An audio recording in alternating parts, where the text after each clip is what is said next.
Bangkitlah kami, sang pengubah negeri. Guru bergerak pasti, berbagi dan mengabdi. Religi dan mandiri, solusi untuk negeri. Bergerak cerdaskan bangsa, gotong royong dalam satu irama. Merdeka belajar siswa cerdas. Siang Bu Evi. Selamat siang Ibu. Apa kabarnya Bu Evi hari ini? Alhamdulillah sehat Ibu. Alhamdulillah. Bu Evi, saya dengar Ibu mau praktik coaching dengan Pak Deden. Betul sekali Ibu. Iya, baik Bu. Di sini saya berperan sebagai observer.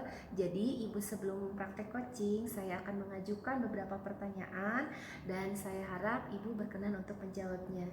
Silahkan Bu. Baik Bu. Nanti pada saat Ibu praktek coaching, saya akan melihat apakah praktek yang Ibu lakukan sudah sesuai dengan prinsip coaching, yaitu kemitraan, kemudian proses kreatif dan memaksimalkan potensi. Betul, silahkan Ibu. Sebelumnya saya ingin mendiskusikan mengenai rubrik penilaian yang akan saya lakukan nanti pada saat Ibu coaching. Misalnya percakapan yang Ibu lakukan apakah sudah mengikuti alur Tirta, kemudian pertanyaan yang sudah Ibu ajukan apakah cukup berbobot, dan apakah coaching merespon setiap pertanyaan yang Ibu ajukan. Baik Bu.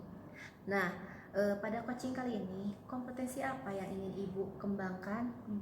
Baik, untuk kompetensi yang saya ingin kembangkan pada coaching ini tentunya adalah kompetensi untuk kehadiran penuh atau presence, kemudian mendengarkan dengan baik, dan juga mengajukan pertanyaan yang berbobot.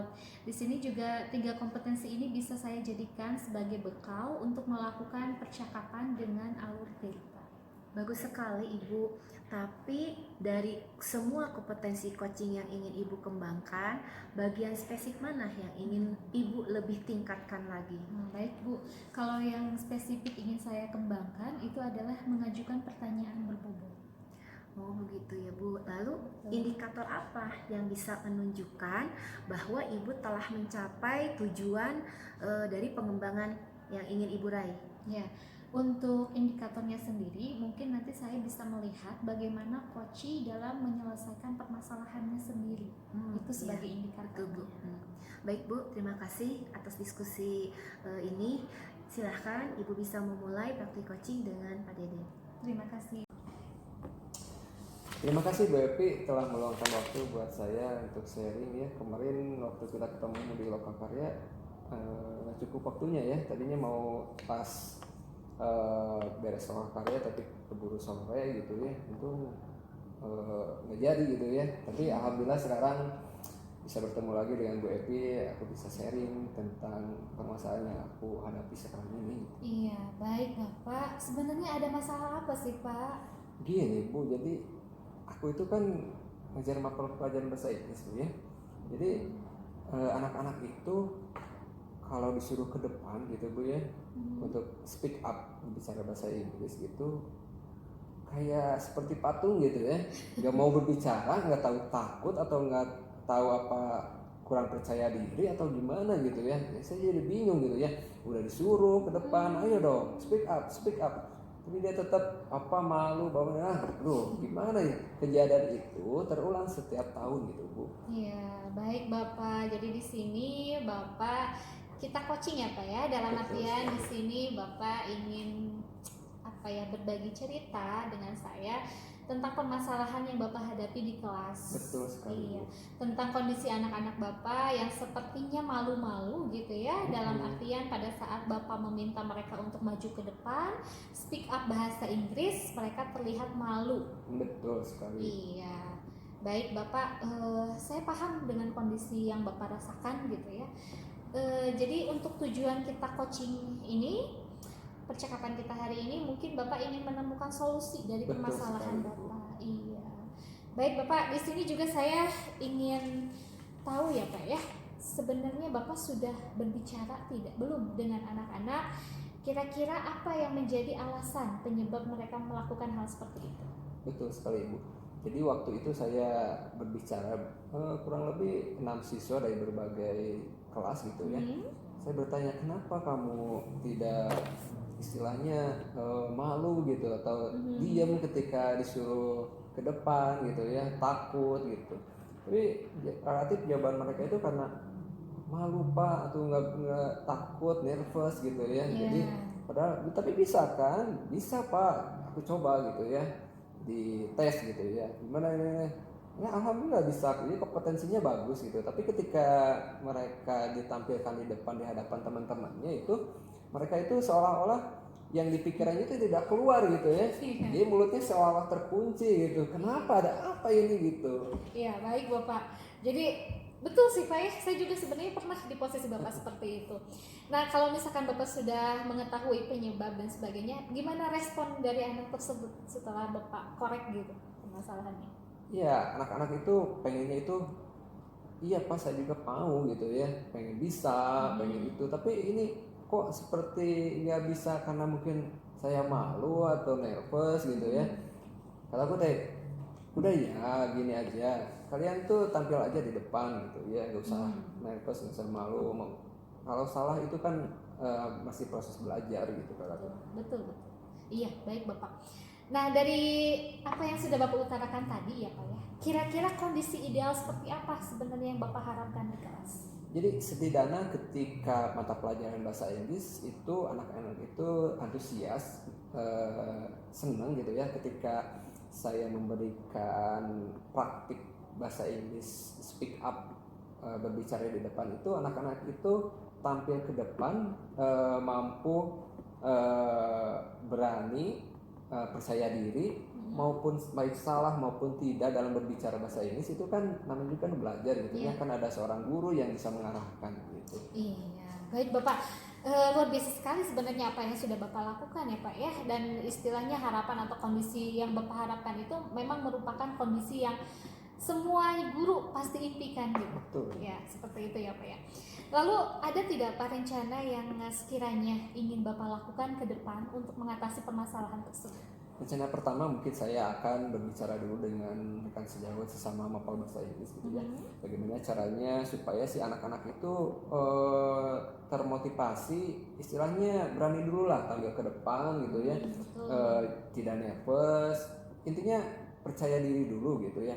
Jadi saya akan berbicara bagaimana sih metode-metode yang tepat buat anak-anak itu. Yang kedua mungkin saya berkonsultasi dengan pihak sekolah supaya bisa menyediakan prasarana buat pengembangan kompetensi bahasa Inggris anak-anak ketika anak-anak itu mungkin sudah mulai tertarik gitu ya, sudah percaya diri gitu ya.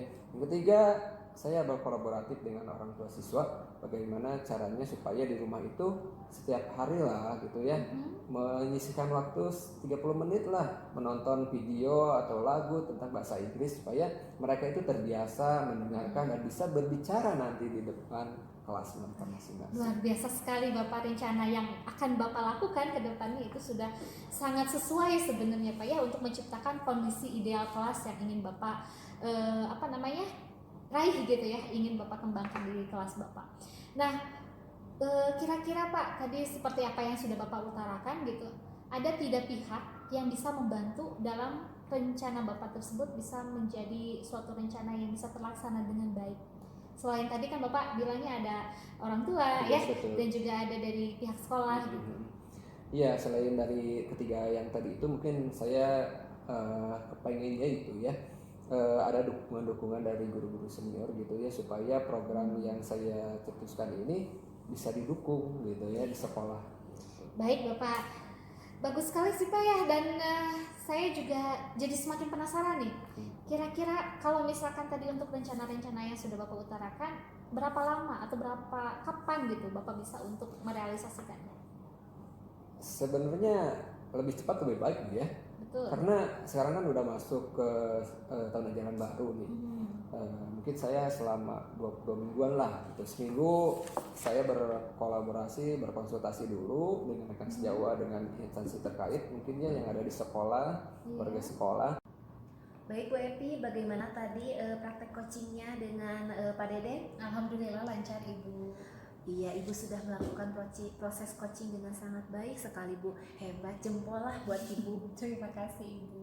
Nah Bu, selama praktek barusan, Ibu sudah mencapai tujuan pengembangan yang ingin Ibu raih belum? Sepertinya sudah Bu, karena saya melihat coachnya di sini Pak Deden ya sudah mampu untuk menemukan solusinya sendiri dengan saya mengarahkan, kemudian mengajukan pertanyaan berbobot sehingga beliau mampu untuk menemukan sendiri solusi dari permasalahan. Iya betul Bu, baik Bu. Saya juga melihatnya seperti itu. Kemudian saya sudah melihat Ibu melakukan praktek coaching dengan menerapkan prinsip coaching, yaitu Ibu sudah berperan sebagai mitra, kemudian percakapan yang terjadi juga menggambarkan proses kreativitas, dan Ibu bisa mengarahkan potensi coaching agar maksimal. Kemudian Ibu juga sudah melaksanakan ketiga kompetensi inti coaching Ibu, yaitu Ibu sudah melakukan kehadiran penuh, mendengarkan dengan aktif, dan pertanyaan yang Ibu ajukan juga sudah berbobot. Dan satu lagi Bu, percakapan Ibu tadi sudah sesuai dengan alur Tirta. Terima kasih Ibu. Kira-kira apalah yang ingin Ibu tingkatkan setelah coaching barusan? Iya Bu, saya sih kalau misalkan ditanya untuk peningkatan, tentunya saya ingin meningkatkan kompetensi untuk coachingnya Iya. bisa menjabarkan rencana-rencana aksinya gitu Bu, secara detail, secara lebih jelas dan terarah, sehingga nanti pada saat pelaksanaan beliau rencana aksinya tersebut itu bisa step by stepnya terlaksana dengan baik. Bagus sekali Ibu, saya sependapat dengan Ibu. Mudah-mudahan semakin kita sering melakukan praktek coaching, kemampuan kita sebagai coach semakin terasa dan terampil. Baik Ibu, terima kasih, senang sekali hari ini saya menjadi observer Ibu. Sama-sama Ibu, terima kasih juga.